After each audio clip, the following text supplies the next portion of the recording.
কল্পনা করুন আপনি আটলান্টিক মহাসাগরের উপর দিয়ে উঠছেন। হঠাৎ আপনার প্লেনের সব সিগন্যাল গায়েব হয়ে গেল। কম্পাসের কাঁটা পাগলের মতো ঘুরছে, আর জানলা দিয়ে বাইরে তাকিয়ে দেখলেন নিকেশ কালো অন্ধকার।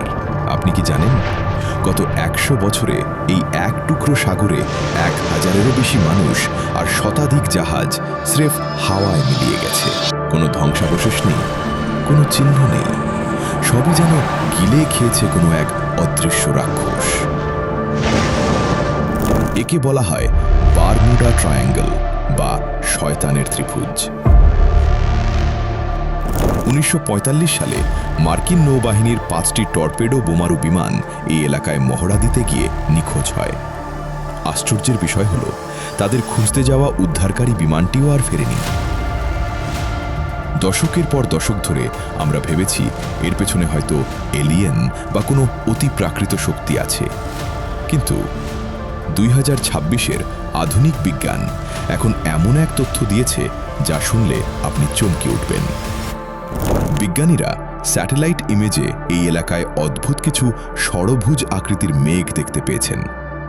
এই মেঘগুলো আসলে আকাশ থেকে ধেয়ে আসা ভয়ঙ্কর বাতাসের বোমার মতো, যার গতিবেগ ঘন্টায় 170 মাইলেরও বেশি।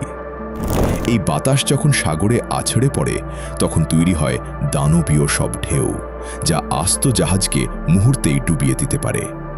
কিন্তু জানান, শুধু বাতাসই সব নয়, সাগরের নিচে লুকিয়ে আছে আরও এক ভয়ঙ্কর শত্রু, মিথেন গ্যাস। বিশাল গ্যাসের বুদবুদ যখন হঠাৎ ফেটে ওপরে উঠে আসে তখন পানির ঘনত্ব একদম কমে যায়, ফলে বিশাল সব জাহাজ চোখের পলকে নিচে তলিয়ে যায়, যেন সাগরের পানি তাদের টেনে নিচে নামিয়ে নিচ্ছে। অনেকে তো দাবি করেন এই এলাকায় গেলে সময়ও নাকি থমকে যায়। এটা কি শুধুই কল্পনা, নাকি এর নিচে লুকিয়ে আছে শক্তিশালী কোনো চৌম্বকীয় ক্ষেত্র? বিজ্ঞান হয়তো অনেক কিছুর ব্যাখ্যা দিয়েছে, কিন্তু এখনও অনেক জাহাজ আর মানুষের কোনো হদিশ মেলেনি। আপনার কি মনে হয়, এটি কি শুধুই প্রাকৃতিক দুর্যোগ, নাকি এর আড়ালে আজও রহস্যময় কিছু লুকিয়ে আছে? কমেন্টে আমাদের জানান।